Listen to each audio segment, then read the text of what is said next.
Jemi në hapësirën e intervistës, do të flasim për procesin e legalizimeve. Dua t'ju uroj mirëseardhjen zotit Artan Lame, Kreu i ALUIZNI-t. Mirëmbrëma, mirë se erdhët. Mirë se u gjej.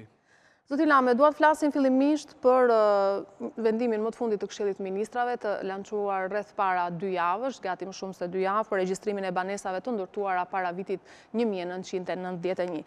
Në fakt, duket sikur po krijohet një lloj kakofonie. Qytetarët duket të regjistrojnë, janë turur, më saktë regjistrojnë prona që nuk i kanë të veta, të paregjistruara. Çfarë po ndodh? Dhe kush duhet të përfitojë në fakt nga kjo VKM?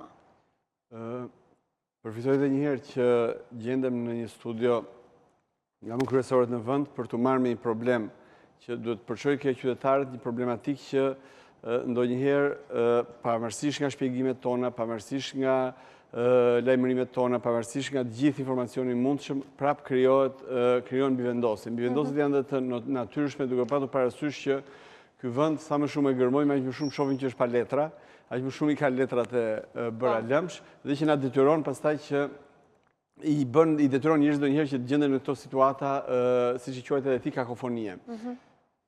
Historia është shumë e thjeshtë. ALUIZNI është marrë deri tani me legalizimin e ndërtimeve pa leje të ndërtuara pas vitit 91. Por ndërkohë, në këtë vend ishte zbuluar, nuk e zbuluar, ishte zbuluar, por ishte shuar si nismë, sepse ishte punuar nga disa qeveri, por pa ja dalë ta përfundonin, regjistrimi, jo legalizimi, regjistrimi i banesave të ndërtuara para 91-shit, që do të thotë për gjithë shtëpiat, qoftë edhe tonat, që kemi pasur ndërtuara para 91-shit, në qytet dhe në fshat, e kështu me radhë, përgjithsisht, për shkak se në kohën e komandantit nuk para duhej regjistrimi në hipotekë, për të mos thënë që nuk ekzistonte regjistrimi, sot rezultojnë të paregjistruara në zyrën e regjistrimit pasurisë të paluajtshme. Dhe sa herë që një nga këta qytetarë do të regjistrojë shtëpinë se ka një punë me të, do ta shesi, do ta ndajë punët e veta, gjendet përpara situatës që do të fillojë një iter burokratik të paimagjinueshëm, i cili ka qenë torturus dhe i cili në një moment caktuar i bënte njerëzit që gati ta braktisnin. Qeveritë në kohë janë gjendur para problemit. Problemi i regjistrimit banesave ka filluar të ndihet nga qeveritë që në 95-ën. Në 95-ën për herë të parë qeveria shqiptare ndërmerr një nismë, por kryesisht për të regjistruar shtëpitë në fshat. Të cilat dhe ato rezultonin të paregjistruara. Funksionoi kjo si nismë? Nuk funksionoi. Ndoqën ja 2 vjet, u bë një pjesë e fshatrave dhe u la në mes. Pastaj pas disa vjetësh problemi u ri mahis dhe u ri zmadhua dhe në 2012 qeveria e asaj kohe prapë rimori nismën, tashmë duke zgjeruar përgjithsisht për zonat rrethuese të qyteteve që kanë pas të problem. Të kujtoj këtu dhe ty dhe gjithë qytetarëve që na ndjekin, përgjithsisht në zonat rreth qyteteve ose zonat urbane të periferike të qyteteve, funksiononte në kohën e Partisë Punës, funksiononte që kush kishte nevojë për shtëpi, i jepte komiteti ekzekutiv 300 metra tokë dhe i thoshin bëje shtëpinë. I merrte një copë letër dore dhe bënte shtëpinë. Nuk e nxirrte njëri nga shtëpia, e quante veten në shtëpi. Sot që do ta regjistrojë atë shtëpi, e ka të pamundur se natyrisht hipoteka nuk mund të regjistrojë shtëpinë me një copë letër bakalli, por që dhe atë kur e kanë, se shumica as nuk e kanë. Për gjithë të kategori, kështu që në 2012 u bë një vendim i qeverie, funksionoi pak fare dhe prap shkoi drejt shuarjes. U përpoqën disa herë t'i bënin rregullime dhe qeveria aktuale u përpoq disa herë t'i bënte rregullime sepse ndjehej problemi, nuk ja dolën. Së fundmi qeveria para rreth 2 muajsh ja kaloi këtë kompetencë për regjistrimin e banesave para 91-shit ALUIZNI-t. Arsyeja është, besoj unë, 2 janë kryesorët, sepse u debatua gjatë për këtë VKM, për të arritur në formatimin dhe miratimin e saj. E para njerë sepse ALUIZNI tani që përgjithsisht procesi legalizimeve po shkon drejt fundit, ka një ritëm normal dhe nuk ka më atë ngarkesën dhe stresin e dikurshëm, pra ka mundësi të merret edhe me gjëra të tjera institucioni. E dyta për shkak se ka një rrjet punonjësish në terren shumë të detajuar dhe tashmë shumë të përgatitur në kohë me këto, duke që njohin gjithë problematikat e pronësisë. Dhe treta që është kryesorja, është që u përmblodhi gjithë problemi në një institucion. Dhe ky ka qenë dhe pika kyçe torturuese për njerëzit dhe për institucionet deri më sot pse nuk funksionon të kjo e regjistrimit. Sepse qytetari duhet shkonte në disa institucione për ta ndjekur problemin e shtëpisë vet, duhet fillojë kërkesa me bashkinë, pastaj duhet venin të shkonin të bënin matjet, pastaj çohej në një institucion tjetër për të bërë kontrollin, pastaj i thonin shko ke institut, ke arkivin ndërtimit të gjejnë dokumentat që ti ke qenë këtu, pastaj shko në arkivin e komitetit ekzekutiv, e kështu me radhë, dhe vinte një moment që të shkuar pas të shkuar ngecte mekanizmi. Tashmë i gjithë problematika i ngarkohet ALUIZNI-t për ta ndjekur me institucionet e tjera nëse do ketë nevojë. Dhe çfarë dokumenti duhet paraqitet? Dhe thjeshtohen procedurat. Qytetarit i kërkohet të fillojnë aplikimet pranë nesh. Pra, VKM-ja është miratuar para 2 muajsh dhe ne na u deshën 2 muaj për të bërë gjithë, për ngritur strukturin që do merret me zbatimin e saj, dhe para 2 javësh u hapën sportelet tona për të pritur aplikimet nga qytetarët. Ne bëm disa herë thirrje dhe përfitoj prapë për ta bërë thirrje qytetarëve që të paraqiten sportelet tona në këtë periudhë të parë, këto 2-3 muaj të parë, vetëm ata që kanë të domosdoshme. Që do të thotë, nëse në rang republike janë disa 10.000, pra për llogaritjen nga 40 deri në 60.000 shtëpi të para 91-shit, të pa regjistruara, ata që kanë të domosdoshme ta bëjnë regjistrimin janë, të themi, disa mijëra. Që do të thotë, ai që do të marrë një kredi dhe i duhet patjetër të regjistrojë shtëpinë se do e vëni në hipotekë, do e japi bankës për kolateral. Ai që do ta shesi shtëpinë, se do iki jashtë shtetit, apo dikush tjetër që do t'ja ndaj fëmijëve, apo do ta shesi shtëpinë se do marrë një shtëpi më të mirë, më të madhe kështu me radhë. Pra ka arsye të domosdoshme që ta regjistrojë shtëpinë. Bujrum, hajdeni pranë sporteleve të ALUIZNI-t në gjithë Republikën dhe ne po e presim këtë fluks.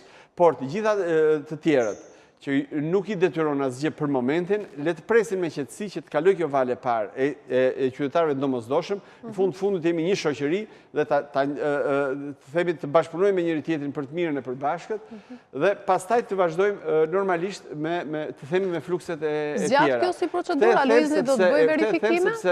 Në ditët e para të pas hapjes sporteleve, pra para 2 javësh, dhe aktualisht në disa prej sporteleve, ndek ka dyndje qytetarë që nuk e kuptojnë mirë, mendojnë që është me afat kjo punë, mendojnë që ju dojtë shtëpia, në kuptimin që nuk ka afat. Pra regjistrimi i banesave është pa afat, edhe pas 10 vjetësh teorikisht, një qytetar që do të rokasin derën e shtetit për të kërkuar regjistrimin, do ta bëj këtë regjistrim. Por këtë përshkallëzim të themi e kërkuam për të mirën e përbashkët. Nga në ALUIZNI-t punojësve aty, po bëhet një seleksionim, për këto që janë më të domosdoshme, apo si funksionon? Ai që paraqitet, të themi hynë në proces, pavarësisht ka emergjencë apo s'ka emergjencë.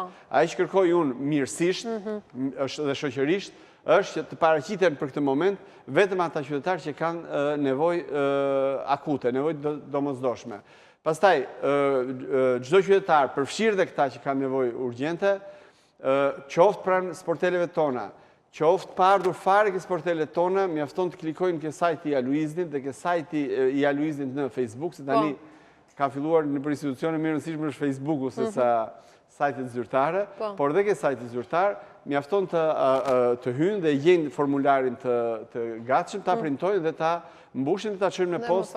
Pastaj, këtu mbaron bara e qytetarit. Fillon e institucionit, i cili do ta kontaktoj dhe do filloj procedurën. Ku e ke shtëpinë, do vej një ekip që do bëj matjet, sepse ai objekt do matet objekti, do matet obori, kështu me radhë, sepse do regjistrohet në hipotekë. Dhe po flasim për objekte që për dokument pronësie i cili do jetë i vlefshëm edhe pas 20, 30 apo 50 vjetësh. Pra, ka një përgjegjësi të madhe për A duhet paguajnë qytetarët për këtë regjistrim? Jo, kanë vetëm atë fin, të themi, e shërbimit, tarifën e shërbimit, që është minimale. Pra përgjithësi në raport me vendimin e qeverisë ekzistues, është fakti që deri në 300 metra terreni është falas. Duket sikur kjo qeveri vazhdon të fali pafund, por procesi i legalizimeve kishte sensin falas dhe logjikën që një premtim që u bë realitet. Në rastin konkret falas bëhet për një arsye tjetër. Kur këta qytetarë kanë marrë këtë tokë, pra atë 300 metrash nga shteti në atë kohë, në vitet 70, 60, 50 apo kur e kanë marrë, nuk ka sens që shteti pas 50 vjetësh i thoj bjerë lekët e tokës. Për këta arsye deri në 300 metra e kanë falas. Mbi 300 metra, nëse ka cepa, trekëndsha, rripa tokë, të cilat nuk mund të përdoren për asnjë qëllim tjetër, apo ai ka brenda oborrit dhe pranon t'i blej, do t'i blej me çmim tregu dhe bëhet përfundimisht pronar i të gjithë atij territori. Kjo është logjika. Edhe diçka tjetër, përgjithsisht u flasim për shtëpitë para 91-shit, po përgjithsisht për shtëpitë, ne kur mendojmë këtë, mendojmë gjithmonë shtëpitë e periudhës së Enverit, pra nga vitet 50 deri në vitet 90.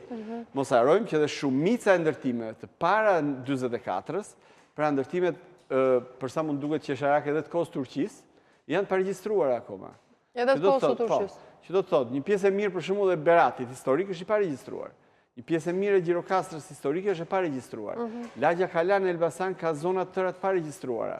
Kruja, e kështu me radhë, Shkodra, e kështu me radhë. Pra janë zonat e vjetra të cilat si ka lëvizur njeri aty kanë qenë dhe s'janë interesuar asnjëherë. Në momentin që u lind nevoja, gjenden janë gjetur përpara një stresi të paimagjinueshëm. Po mund të ndodhi që të ketë përfitues që të vinë dhe të regjistrojnë prona që nuk i kanë të tyre. Natyrisht, ky siklet ka qenë i joni.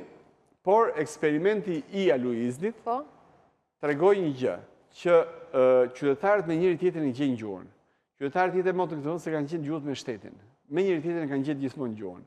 Që do të thotë, në rreth 160.000 legalizime, ne si ALUIZN kemi pasur rreth 800 gjyqe për çështje imja-jotja. Që është një shifër relativisht e vogël. Është praktikisht zero. Që do të thotë që kur neve qytetarëve që kanë zënë tokën e tjetrit, vetëm direkt në këto 20 vjet, pa asnjë dokument dhe prodhuan gjithsej vetëm 800 gjyqe, do të thotë që për shtëpitë para 30-40 vjetëve, që janë sistemuar me njëri tjetrin, që e dinë kë kam këtej dhe kë kam këtej, do jenë akoma më pak probleme të këtij lloji, pa diskutim do ketë, po do jenë, sepse është eksperimenti që u bë me ALUIZNI, do ketë shumë pak. Natyrisht që do ketë, për fat keq, edhe kjo 800 që thash që ALUIZNI, pra 800 gjyqe për çështje, po e quaj të kuptueshme imja-jotja, pra jo e kam ndërtuar unë apo e kam ndërtuar tjetri, pjesa dërmuese e tyre kanë qenë brenda një trung familjar. Pra, vëllezër që kanë debate, janë të shëmtuar nga një pikpamje, sepse në fundit i gjykon që vëllezërit duhet të jenë vëllezër me njëri tjetrin, apo baba me fëmijët, apo fëmijë me nipër, apo brenda trungut familjar kanë pasur konflikte.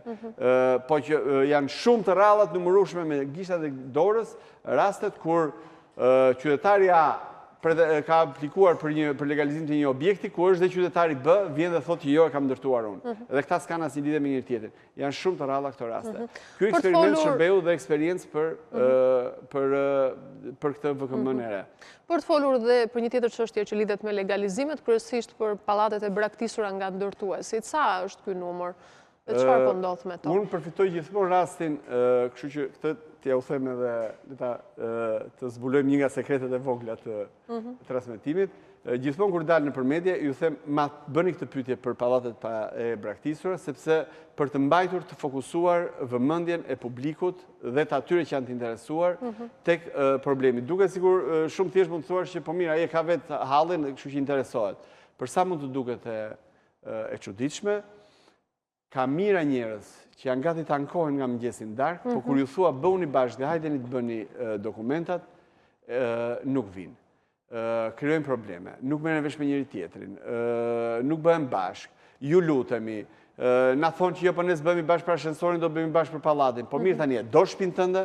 A do ta bësh diçka ti vetë që unë të vit ke mundësi të ndihmoj dhe si institucion ta kryej procesin?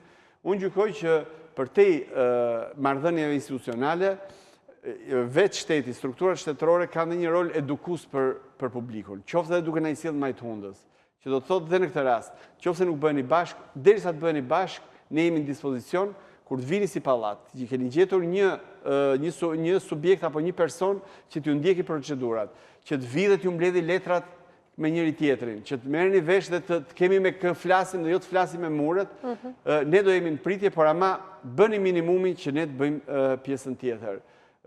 Këto ditë deshëm të bënim një transmetim më vete, për fat keq që anulluam, sepse u zbuluan të tjera hollësira, për një 2 pallate në Durrës, ku ishin 2 personalitetet kulturës tonë që kishin blerë apartament, dhe menduam që t'i merrnim dhe ata, të shkonim Durrës dhe të bënim një transmetim me ta për t'ju bërë thirrje, se na thonin që nuk bëhen bashkë. Shkojnë punonjësit tanë, trokasin atje, njerë gjen njëri, njerë s'gjen tjetri. Njeri thotë, jo, po e kam unë, po se ka Chelsea-n ky, e kështu me radhë. Dhe kur vjen puna, xhirojmë bosh. Nuk e bëm emisionin, sepse na doli problemi që përveç këtyre problemeve me njëri tjetrin banorët, ishin dhe në gjyq me pronarët e Truallit, e kështu me radhë. Pra, është një problem shumë i komplikuar, por ju bëj thirrje. Sa kjo qeveri e ka marrë dhe e ka fokusin mbi të, sa kjo institucion e ka marrë dhe e ka fokusin mbi të, shfrytëzojnë këto raste, sepse vjen një moment që fokusi shpërqendrohet në gjëra tjera më të rëndësishme dhe mund të bjerë interesi për këto kategori. Pra na ndiqni të plotësojmë procedurat ndaj për pallatet e braktisura. Ato që i quajnë pallatet braktisura, se ndonjëherë i kanë dhe pronarë, dhe është gjë më e mirë kur është pronari, sepse paktën rikuperojmë një pjesë të dokumentacionit. Le të shpresojmë që edhe kjo thirrje juaj do të dëgjohet. Unë ju falenderoj për intervistën, për shkak të minutazhit do duhet të flisnim edhe për çështje tjera. Megjithatë, sërish jeni ftuar në studion e Ora News për të folur ndoshta edhe për reformën e fundit që ka paralajmëruar dhe kryeministri Edi Rama për çështjen e pronësisë, por në të tjera intervista. Ju falenderoj për sonte. Faleminderit dhe juve, dhe jam e bindur që kemi rastin kështu që të bëjmë një intervistë tjetër, ku të garantoj pra do ta nis me këto të dyja, sepse dua të mbaj të fokusuar vëmendjen e publikut. Faleminderit. Faleminderit.